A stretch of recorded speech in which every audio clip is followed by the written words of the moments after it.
Hi, this is Sylvia Robello. I'm back again for the continuation of how Nueva started and Nueva's history. I wanted to make a clarification here. While we was trying to establish Nueva Esperanza, there was a lot of events occurring at the same time. And simultaneously, one overlapped with the other.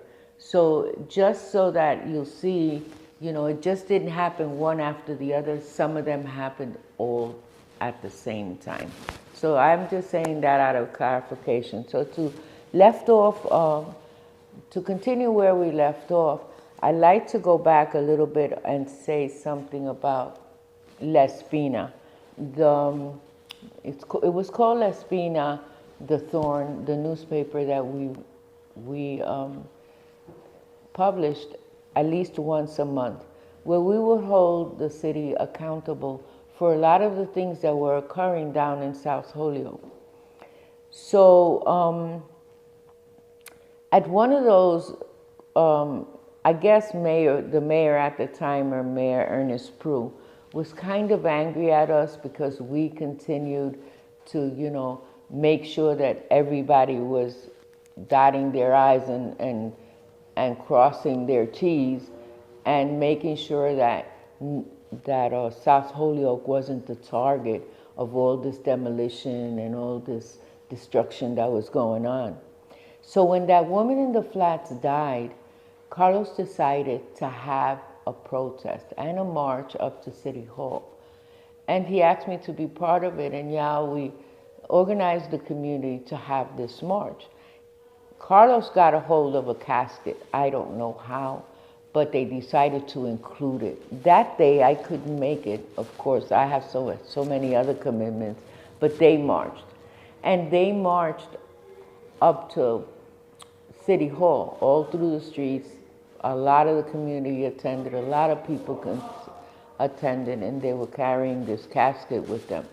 Prior to that, because of La Espina and us calling out the city officials, Mayor Prue had said that anything that came down the pike with Carlos Vegas or Sylvia Robello's name on it, he was not going to approve. He was not going to sign off on anything. So when this death happened, that they went up there, and I guess he felt guilty because I think he was one of the first proponents to this master plan that was out to make South Holyoke an industrial community and, demolish it totally. And so he felt so bad. He made a proclamation. Now, I don't know if it was a real proclamation or if it was just an agreement with him and Carlos and Nueva, because I wasn't part of that. But according to Carlos told me that eventually Ernie said that any buildings that were torn down between Appleton and Jackson and between Main Street and South Canal had to have the approval of Nueva Esperanza still. It would be interesting to look in the archives of Carlos, the Wisteria's hearse, to see if that's still in effect. I really don't know. But that was the end of that. Well, but while we were getting Nueva incorporated, wasn't an easy task. There was so many committees. There was the leasing tenant committee where we had to interview all these applicants that wanted apartments in our two first buildings. Miguel had, can we stop a minute? Okay. Yeah, I got to get my words together. Okay, now I got it. Okay. Miguel has succeeded in getting a grant for us to renovate those buildings. And so we had a lot of applicants. So that was one committee, the leasing committee. Then we had the bylaw committee. We had to make bylaws for this new corporation that Miguel Arce was trying to get us to be a nonprofit organization as such that we are now. We had to name Nueva Esperanza. That was another committee. Then there was the committee for the symbols and I remember Carlos, he would send us invitations for a party. And so I would go to the mailbox and look, and I said, oh, I'm invited to a party. And it was said, yes, you're invited to a party. And on a Sunday at 8, 9 o'clock in the morning, and the agenda is, oh my goodness, we didn't even have weekends off. And so I also wanted to make note that I and Carlos did not do this by ourselves. There were a handful of us that did it. It was Mary Burks, it was Jane Fry, it was Nancy Horowitz, it was Jimmy Lesko. There was a handful of us. It must have been like 7 of us. Maria Singletary, who also worked in the community and was part of Nueva back then. So it wasn't just Carlos and I moving a whole community. It was a handful of us. Not many Hispanics, but most of them were Anglo, and they joined our efforts. Mary, Jane have been there from the beginning. Jimmy Lesko left. Nancy went to Boston. And Maria, somebody told me recently that she's still around, but I have not heard from her for many years. So who founded Nueva Esperanza? Well, the 3 founders were Simone Pelletier, who was the woman that was born in one of those buildings, and she was 75 years old. Maria Singletary and myself. Carlos was directing us, but once Miguel came in, then Miguel did all the logistics. None of us really knew how to start a corporation. So while we were doing this, someone heard of what we were doing here in Holyoke with South Holyoke, and they contacted Carlos. They were from Worcester, and they wanted to start a tenant association. And so we decided we would go and help them start that. And when we went to this meeting, we were well received. A lot of people were there, and we made a lot of connections, and we're glad, at least I'm glad that we did that. At the time in South Holyoke, it was totally chaos. Not only did we have the demolition, did we have the fires, did we have all these deaths, but there was a lot of crime and a lot of gangs. And as a matter of fact, there was this guy named Mr. Robles, and he had a festival at McNally Field in the flats, right where Kelly is. And there was this one kid that was on a bicycle on the corner of Mosher and Center Street, and this Anglo man came and drove his car right into him, and he paralyzed that kid. And so I went to Carlos and I said, Carlos, we have to do something to stabilize this community, to have the officials work in conjunction with us and not against us. So we decided to start a police community relations committee. And some of the people that we had met in Worcester, they were leaders, and they had been doing things like this because they had the same crime rate. The crime and the drugs in their area was, the gangs in Holyoke were out of control. So we needed something to stabilize it, to somehow make the community and city officials and the police and the courts, join our efforts so that we can work on some solutions, So in that committee, we had Judge Donahue, who was the district judge in Holyoke at that time. We had Chief Skelton. We had some of the policemen like Russell Paquette, Arthur Therian. It was a whole handful of us. And so when we had our first meeting, we had it at the police station. And that was a disaster. It literally was a disaster. First of all, some of the policemen on the force, and even Chief Skelton said,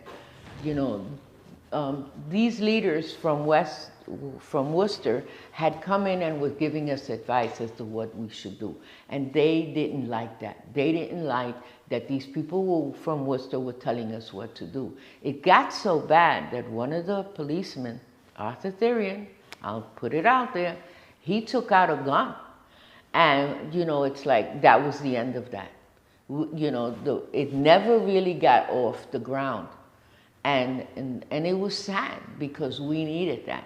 So while we were working on this, Johnny Rivera, who was from the Young Lords, he had moved here and had bought 2 buildings on Maple Street.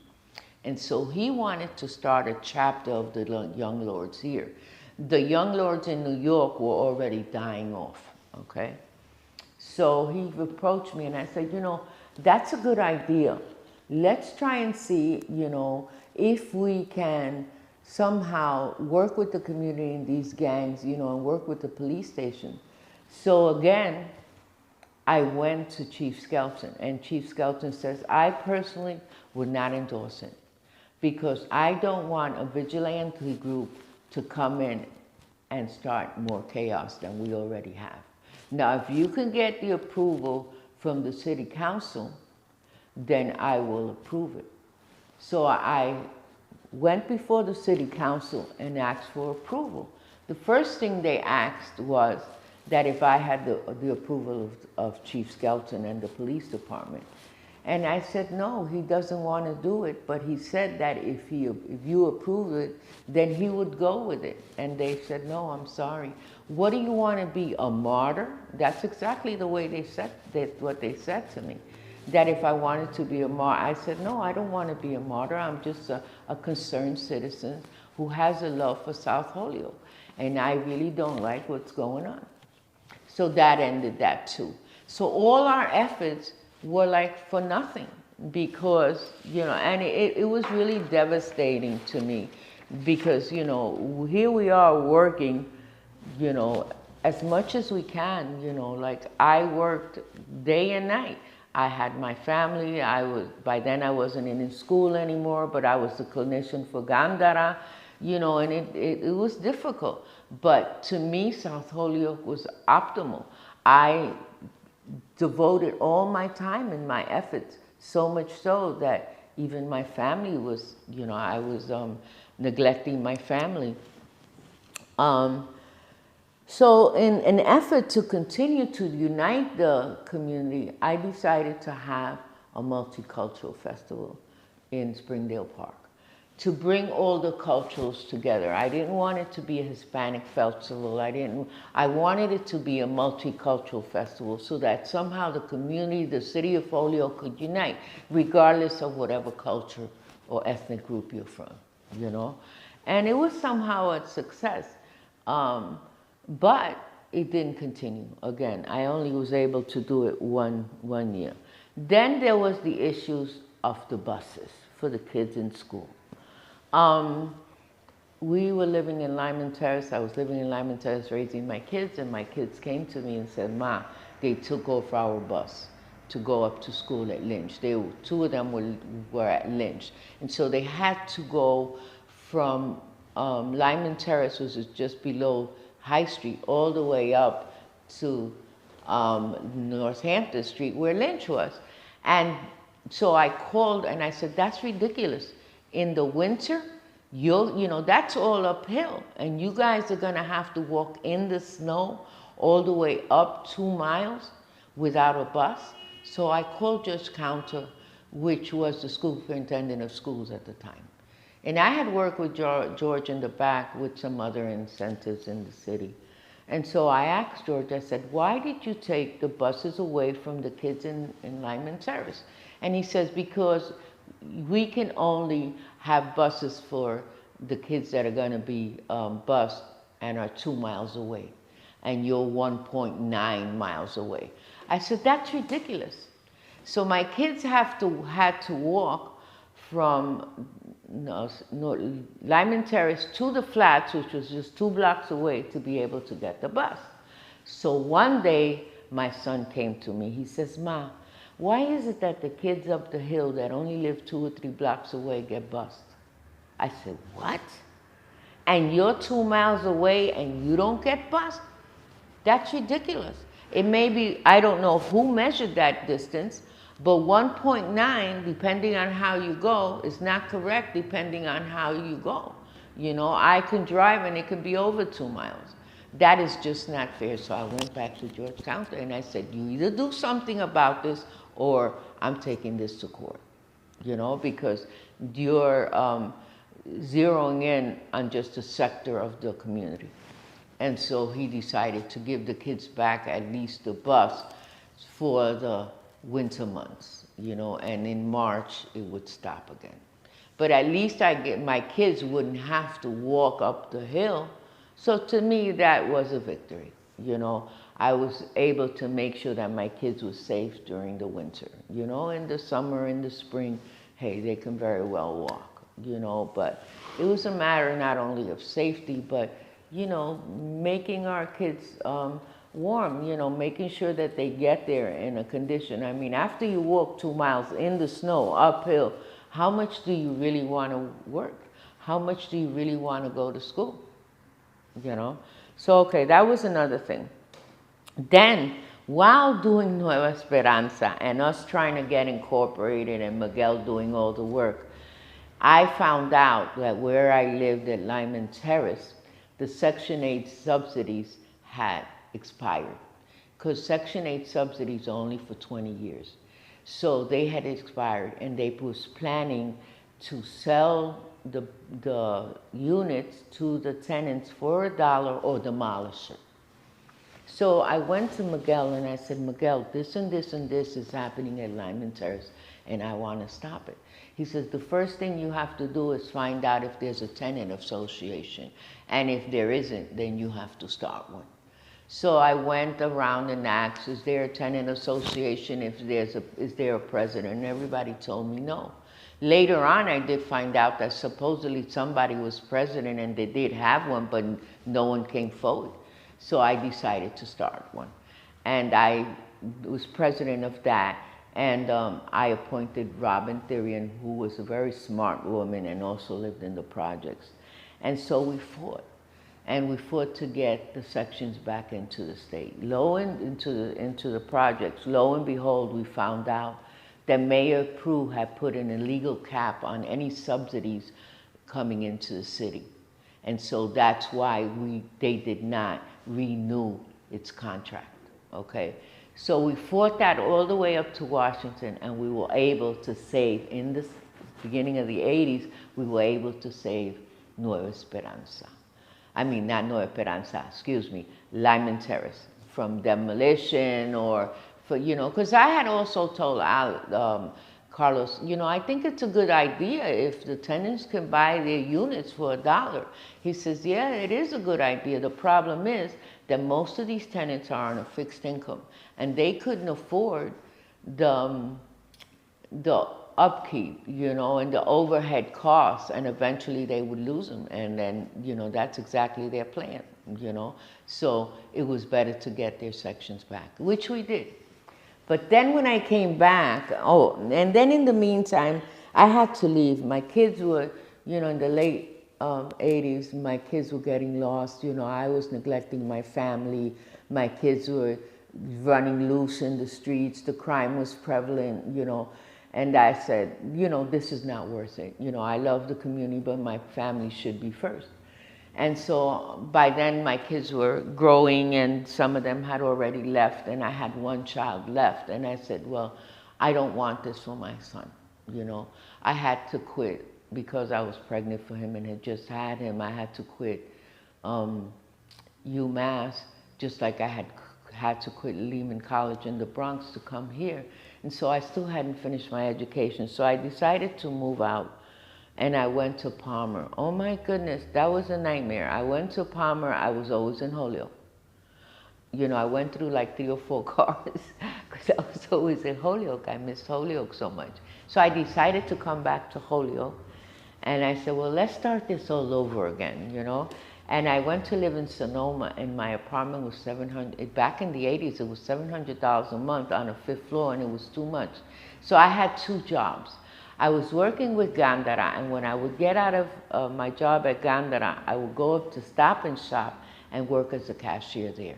So I wouldn't get home till 10 o'clock at night. Again, I was neglecting my son. I was exhausted. After a while, I said, I can't do this anymore. So I gave up my apartment, put everything in storage, and decided to be homeless. And then I was going from friend's house with my son from friend's house. After a while, I couldn't take it, and I went into a shelter. When my supervisor, Millie Rivas, found out that I was in a shelter, she said, oh my God, I can't have one of my clinicians in a shelter. We have to do something. So I was able to secure an apartment in Springfield, and so I moved to Springfield. There I decided to become a teacher. I went into Westfield State and finished my education and became a teacher. After I retired, I said, it's time for me to go back to Holyoke. In between all those years, I kept coming to Holyoke because I had family here. And I would touch base with Carlos and make sure that everything was okay and, you know, be put up to date as to what was going on. So when I came back to Holyoke, I was living on St. Colby, and I saw this article that said that Lyman Terrace was again up for this demolition. And I said, no. And so I posted something about it, and Susan Van Pelt from the community contacted me, and she said, Sylvia, this is gentrification. We should do something about it. And I said, yeah, let's try and do something about it. So I put out a posting and to get some people together so we can come and you know, hash out some ideas. So we met at James Pronoble, who's no longer with us, at his home. Rick Purcell came, Susan came, I came. James, his wife, was there. And so we decided to make some flyers and have a meeting, you know, with the tenants at Lyman Terrace, and started another tenant association there. By then, Sonia Gonzalez was the president of Lyman Terrace, and she agreed. We approached her. So at 8, 9 o'clock at night, it was a freezing day with all this wind. The four of us, you know, Susan, Rick, James, and I were putting flyers all over that we were going to have a meeting. And so, you know, we continued with the meetings, but we weren't getting anywhere. So we decided to include in one of our meetings the city councilors, the mayor, to come to, at the transportation center, a meeting to come together and see what we can do. At the time it was Alex. Alex was our mayor. And Alex was all for demolition, you know, even though he had visited us and knew what we were like. And also, the landlords surrounding Nueva Esperanza, I mean, oh my God, I have Nueva in my mind, Lyman Terrace, didn't wanted Lyman Terrace torn down, because as long as Lyman Terrace, that project was there, they couldn't raise their rent above marketplace, but above market rate, okay? Because there was a project there. So all of them were proponents for having it demolished. And so we had this meeting, and, you know, like always, they agreed that, yeah, we should try and save. You know, many people were against it. By then, the housing authority wasn't taking care of its unit. There was garbage everywhere. There was a lot of deterioration in, like, South Holyoke, because a lot of them were Hispanic by then. They were blaming the Hispanics for the deterioration, when in fact it was the housing authority that wasn't keeping up with them, okay? So at that meeting, my daughter came, and I was surprised to see her. You know, she hadn't come to any of our meetings, and so she got involved, and somehow she found a lawyer that was willing to work with us. And so we took it to Boston, and they took it to court, because it was considered gentrification. You know, you're talking about people on fixed income, the elderly, the handicapped. You know, it wasn't just that these were lazy people that were on welfare and didn't want to work. Okay, yeah, you have, just like in every, you know, race, you have people that just do it and take advantage of the system. But most of them were elderly, a lot of them were handicapped. You know, we needed to serve the community. So one of the concerns was that they wanted to not only tear it down and build, and demolish it. If they did build something there, they wanted it to be like when they tore down Jackson Parkway. Now, when they tore down Jackson Parkway, 100% of those units were subsidized. And they were saying that we can get subsidy again. But how many? Of all those apartments, I think there was like 200 or 300 of them, only 10, they were only able to secure 10 subsidized units. And they had promised all the tenants that were going to live there that they could come back. By then it took so long to get renovated and built, because they totally demolished it and made, beautiful houses. No one wanted to come back. And only one family, out of all those 300 families, only one was able to come back and secure a section. So we knew that, and so I didn't want that for Lyman Terrace. I wanted to make sure that all the units stayed under subsidy, So we fought that and we won. And so now you see how beautiful Lyman Terrace is. Let me see, where am I now? Okay, and I'm glad that I was able to make notes just so that, I could make sure that I hit on all the important points. Eventually in 1983, we became established. Nueva Esperanza, we were incorporated and we became a nonprofit corporation. We were the first. After us, many other organizations had tried to start, like South Holyoke Development Corporation or Freddie Masonette had started close from here a daycare center and other organizations, and they folded. After us came Nuestras Raíces and Enlaces, with gratefully they are still around. But Nueva Esperanza has actually been the cornerstone of the community. If it hadn't been for Nueva Esperanza, South Holyoke wouldn't even exist, because it would have been torn down a long time ago. And so for me, as one of the founders, that's why it's so important for me to continue its history, to make sure that future generations and the generations to come realize where we originated from.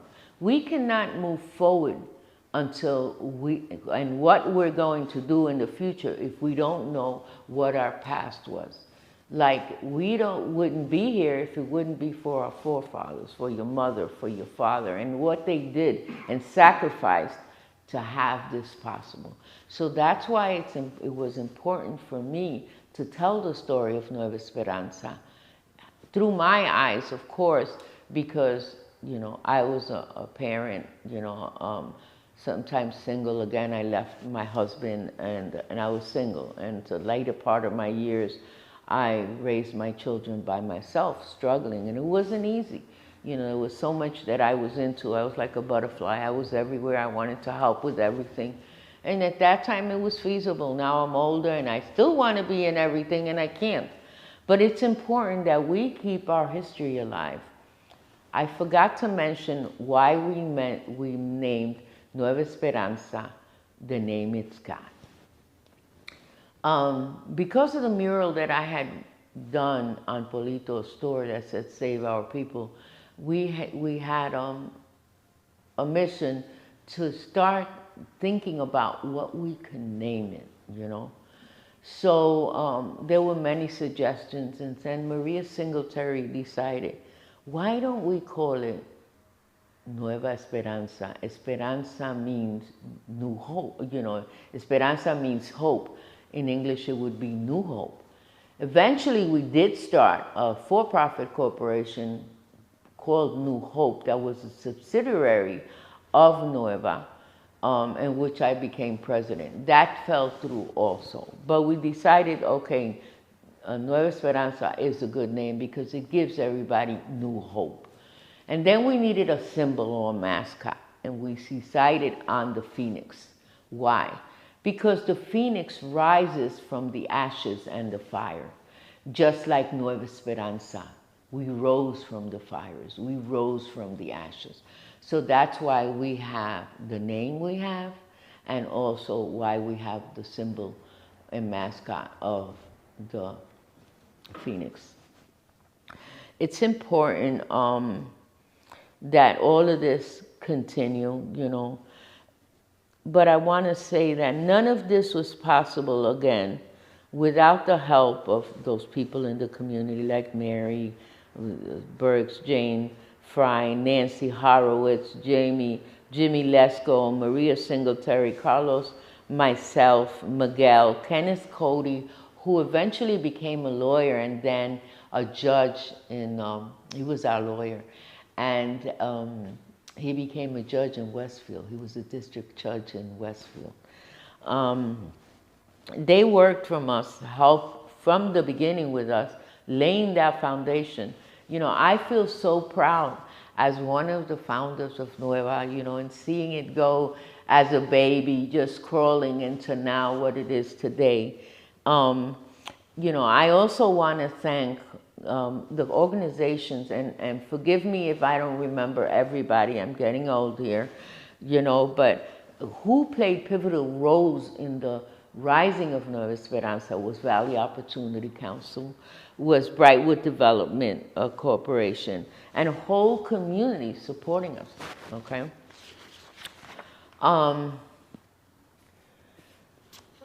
More importantly, I want to thank you, Johan, for giving me this opportunity. It's important, you know. No one else had really reached out to me, and you know, and I know that our history is written in Carlos' archives, but no one has really told our history as it really was. As a matter of fact, in the 80s, this man, he was a photographer. He came in and said he wanted to do an exhibit and wanted to photograph the life as he knew it, as we knew it in South Holyoke. And so he came around and took pictures of everybody in South Holyoke, and he even took pictures of me in Lyman Terrace or whatever. And so we asked him that before he decided to choose any pictures for the exhibit, to let us see them first. So when they were ready, we went to Carlos's home and he laid out all the pictures, and we picked out the pictures that we wanted, you know. So when he posted, when he had the exhibit that first night, the opening night, I went to see it and hear all these prominent people from Holyoke, you know, everybody was there. And as I'm going in, Diosdado Lopez is coming out. By then, Diosdado was already a counselor.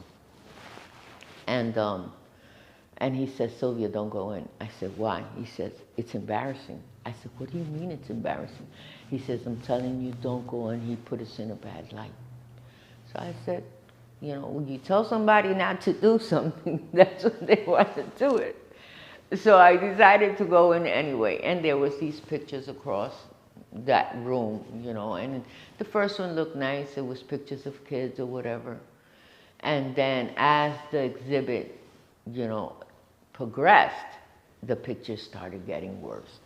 And so one picture showed a whole lot of kids looking out this window, you know, crowded in a, you know, window pane that was falling apart or whatever.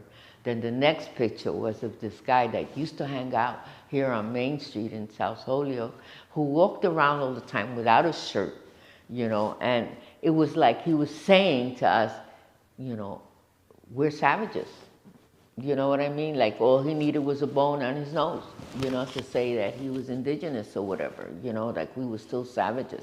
And it really got to me. And the last painting he put up, or photograph that he put up, was a picture of toothbrushes, a whole lot of toothbrushes on a wall, a dirty wall. Like, hey, at least they're civilized. And so we decided we weren't going to endorse this exhibit. And yet, this man was able to write a book, you know, and do a book with all his illustrations that went around the United States, depicting Holyoke in a negative light. So those were the things that we fought for all the time, you know. Back then, when we first started Nueva, we were in the, you know, in the trenches and trying to make it a corporation, Diosdado had come into the community. And so he had decided that he wanted to be a counselor. He wanted to run for the city council. So Carlos says, hey, Sylvia, we have a Hispanic that wants to run for city council. So I said, well, I want to meet him. So Carlos introduced him to me. Oh my God. It was like, he even barely understood English. And when he left, I said, Carlos, he's going to be eaten up alive. We're eaten up alive when we go before the council. He's not going to succeed. Lo and behold, he was there for 10 years. And I'm proud of everything that Diosdado was able to do. You know, he wasn't only a token Puerto Rican. He was more than that. He really represented the community. As far as Hispanic goes, Betty Lettenstein was the first female and woman to be on the school committee. And she got voted in, I think, in 1984 to the school committee. I'm not sure, during the 80s, the early 80s sometime. But, you know, when I look at the composition now of the municipality and the councils, I am so proud. I feel like I'm their mother.